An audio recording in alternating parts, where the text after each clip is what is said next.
जय हिंद, जय भारत दोस्तों। मुझे उम्मीद है आपने इस बेसिक इलेक्ट्रॉनिक्स एमसीक्यू सीरीज का पार्ट 1 और सेकंड देख लिया होगा, तभी आप पार्ट 3 पे आए होंगे। अगर फिर भी आप डायरेक्ट पार्ट 3 पे आए तो स्टूडेंट रिक्वेस्ट है, प्लीज आप पार्ट 1 और पार्ट 2 को अच्छे से समझ लीजिए, उसके बाद पार्ट 3 को कंप्लीट करिए।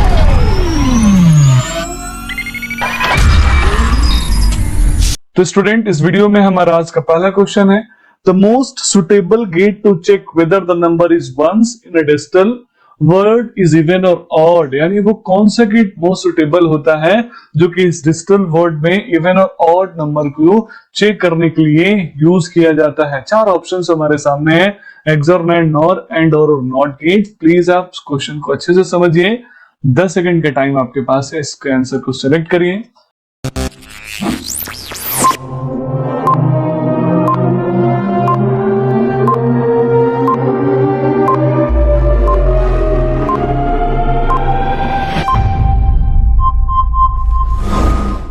और इस क्वेश्चन का सही आंसर है दैट इज एग्स और गेट। अब इस क्वेश्चन को अगर समझने में कोई कंफ्यूजन आया होगा तो आइए इस क्वेश्चन को थोड़ा सा डिटेल में हम जान लेते हैं। क्वेश्चन जो बोलना चाह रहा है वो ये है कि वो कौन सा गेट है जिसको हम नॉर्मली प्रीफर करते हैं, यानी वंस इवन है कि ऑड है सेलेक्ट करने में। वो ध्यान से देखिए, यहाँ दोनों 0-0 है, आंसर 0 है। 0-1 है तो 1, 1-0 है तो 1, 1-1 है तो 0। ये किस गेट का आउटपुट है? This is the output of XOR gate. यानी जब वंस इवन है, इवन मतलब 2 है, तो उस समय आउटपुट कितना है एक्सऑर गेट का? That is low, 0। और जब वंस ऑड है, ऑड मतलब 1 है, यानी 0-1 और 1-0 का कॉम्बिनेशन है, तो उस समय आउटपुट कितना है? 1। ये कौन से गेट में होता है? तो it is only possible in XOR gate, और इसीलिए इस क्वेश्चन का करेक्ट आंसर है एक्सऑर गेट। स्टूडेंट, अगले क्वेश्चन की तरफ बढ़ते हैं। The number of rows in the truth table of 4 input gate is. 4 input gate के ट्रुथ टेबल में कितने रोज बनते होंगे, हॉरिजॉन्टल लाइंस बनते होंगे? 4 ऑप्शन आपके सामने हैं, सही आंसर को आप सिलेक्ट करिए।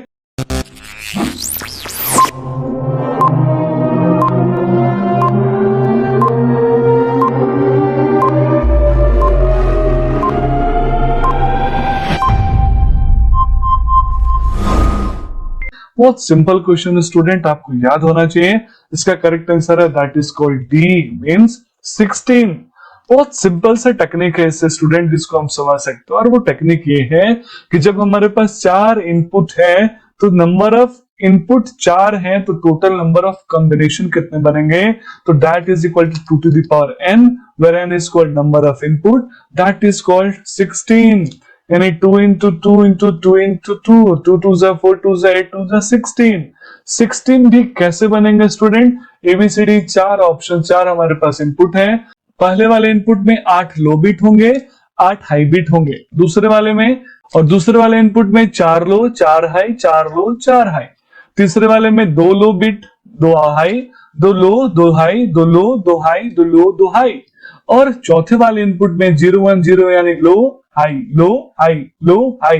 तो इस तरीके से हमारे पास 4 इनपुट का जो कॉम्बिनेशन होता है उसको यूज करके हम 16 रोज बनाते हैं, और इसका ट्रिक है 2 टू द पावर n। अगला क्वेश्चन हमारे सामने student, for checking the parity of the digital word it is preferable to use. किसको हम प्रीफर करते हैं? 4 ऑप्शंस है। काफी इंपोर्टेंट क्वेश्चन है, बार बार आया हुआ है बेसिक इलेक्ट्रॉनिक्स के साथ साथ डिजिटल इलेक्ट्रॉनिक्स में भी। अच्छे से इस क्वेश्चन को सिलेक्ट करिएगा। 10 सेकंड की टाइम है।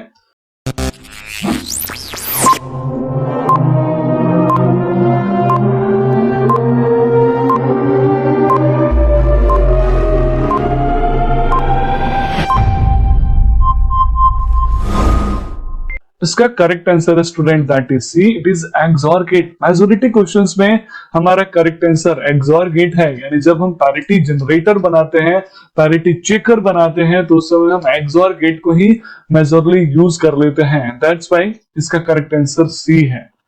डिटेल में जानना है स्टूडेंट एक्सऑर गेट के बारे में तो ऑलरेडी वीडियो बना चुका हूं, प्लीज आप बेसिक इलेक्ट्रॉनिक्स सीरीज में एक बार चेक कर लीजिए। जो बुलियंस के लॉ हमने पढ़े थे उसी लॉ को यूज करके आए क्वेश्चन है जिसको हमें रियलाइज करना है, क्योंकि ऐसे क्वेश्चंस को बिना रियलाइज किए अगर हमें इसका लॉजिक गेट डिजाइन करना हो तो मुश्किल होता है। 4 ऑप्शंस आपके सामने स्टूडेंट, चारों ऑप्शन को आप पढ़ के सही आंसर को आप सिलेक्ट करिए। तो आइए स्टूडेंट, अब हम अगले क्वेश्चन की तरफ बढ़ते हैं। ये बुलियन लॉ को यूज करके हमें इस इक्वेशन को रियलाइज करना है। मिनिमाइज करना है, ऐसे क्वेश्चंस हम नॉर्मली लॉजिक गेट्स डेवलप करते समय भी यूज करते हैं और जो डिजिटल इलेक्ट्रॉनिक्स पढ़ चुके हैं वो स्टूडेंट के मैप बनाते समय भी यूज करते हैं। तो आइए स्टूडेंट, 4 ऑप्शंस में से हम सही ऑप्शन को सिलेक्ट करते हैं। 10 सेकंड का टाइम है, आप इसको सॉल्व करिए। ज्यादा समय चाहिए तो प्लीज वीडियो को पॉज कर लें और उसको सॉल्व कर लें।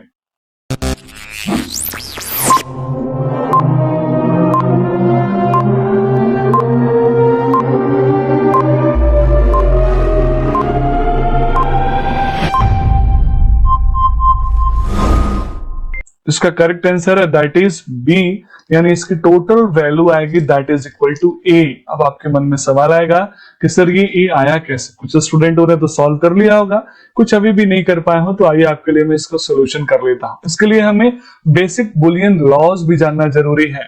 आप इसका बेसिक लॉ भी एक बार अच्छे से याद कर लीजिएगा, समझ लीजिएगा। आइए स्टूडेंट, हम क्वेश्चन को सॉल्व करते हैं। क्वेश्चन हमारे पास है एक्सपेंडेड सीरीज में a plus A B plus ABC plus ABCD plus ABCD E. हमने सबसे पहले दो दो का पेयर बना लिया स्टूडेंट, यानी हमने a plus A B plus ABC का पेयर बना लिया प्लस एबीसीडी प्लस एबीसीडी का पेयर बना लिया।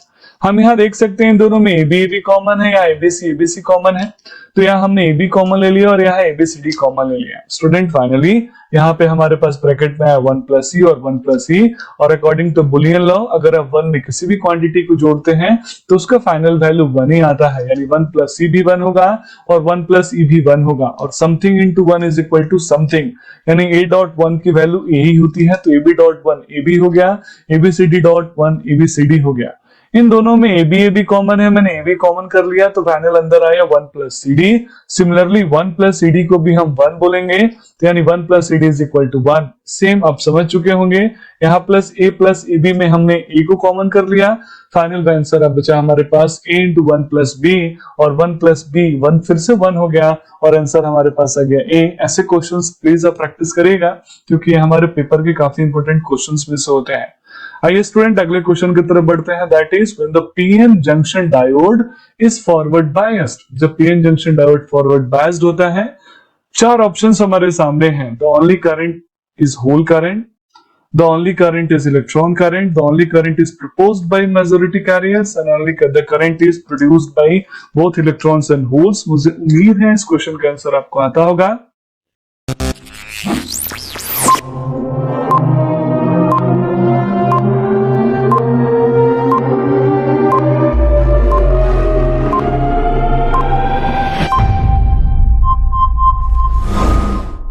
करेक्ट आंसर है that is D, the current is produced by both holes and electrons. हम पहले भी काफी बार पढ़ चुके हैं कि करंट तभी प्रोड्यूस होता है जब इलेक्ट्रॉन्स और होल्स का रिकॉम्बिनेशन हो।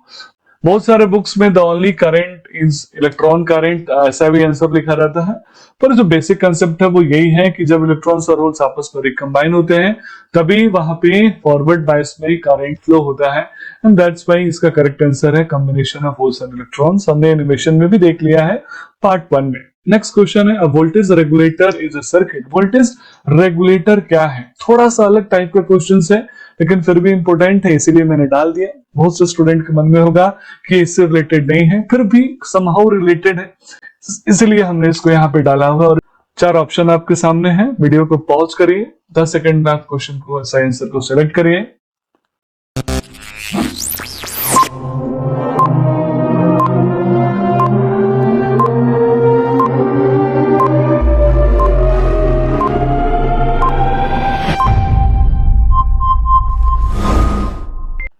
और इसका करेक्ट आंसर है C, means maintain a constant DC output voltage in spite of fluctuations of AC input voltage or load current, that is called a DC voltage regulator or a voltage regulator।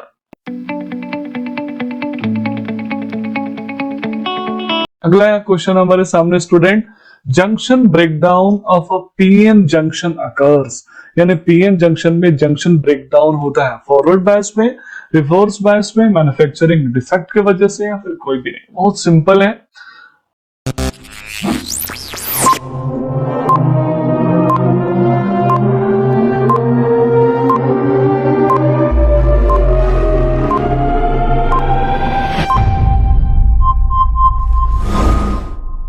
एक होता है forward conduction, एक होता है break down. सही answer आप जानते होंगे और इसका करेक्ट आंसर है दैट इज रिवर्स बायस।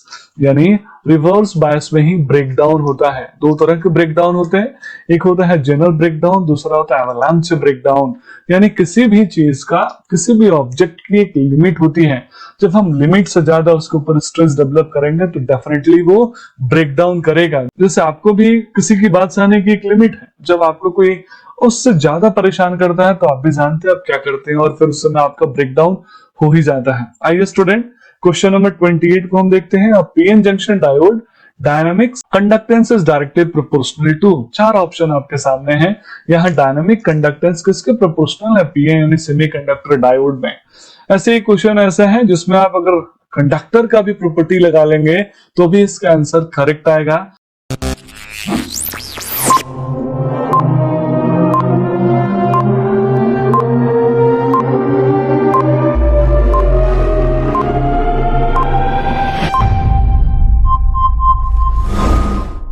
और इसका correct answer student C, that is current. यानी डायनामिक कंडक्टेंस जो होता है सेमीकंडक्टर मटेरियल में, वो करंट का डायरेक्टली प्रोपोर्शनल होता है।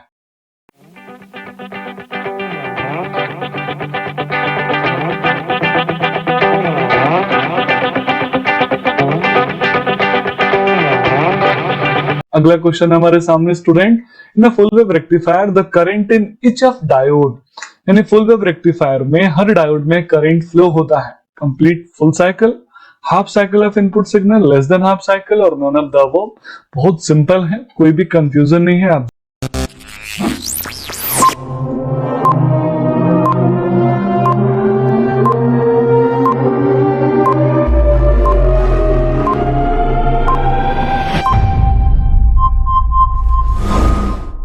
और इस स्टूडेंट इसका करेक्ट आंसर हमारे सामने है, दैट इज बी, यानी half cycle of input signal.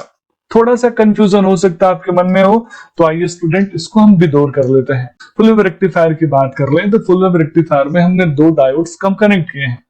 दोनों डायोड्स हर हाफ हाफ साइकिल में एक डायोड का कंडक्शन होगा।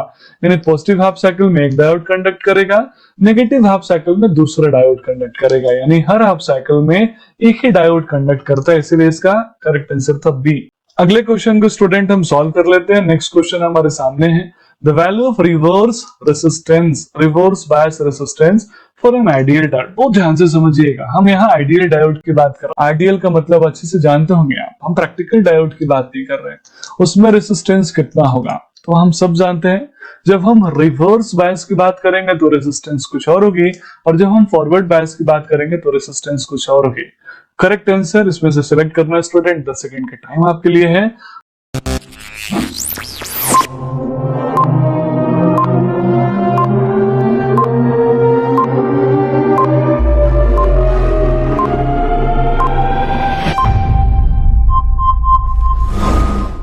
और इस क्वेश्चन का करेक्ट आंसर है that is a, means it is infinite, infinity. जब हम रिवर्स बायस की बात करते हैं तो रिवर्स बायस वो कंडीशन होता है जिसमें डायोड ऑफ मोड में होता है, काम नहीं करता है। क्योंकि डायोड जिस मोड में काम करता है उसको बोलते हैं फॉरवर्ड बायस, यानी क्लोज सर्किट।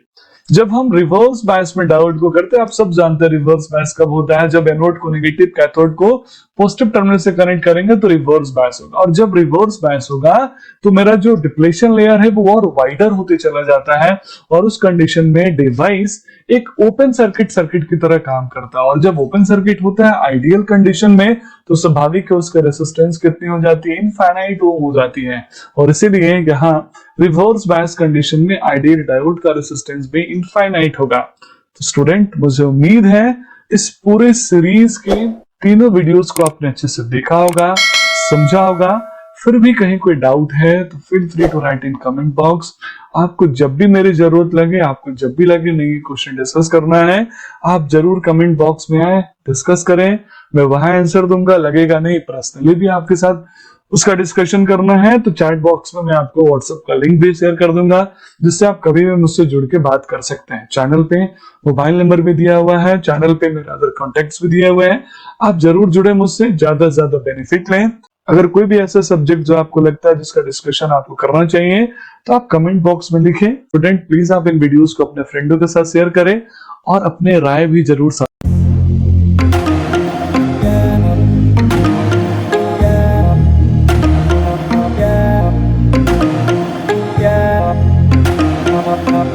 था।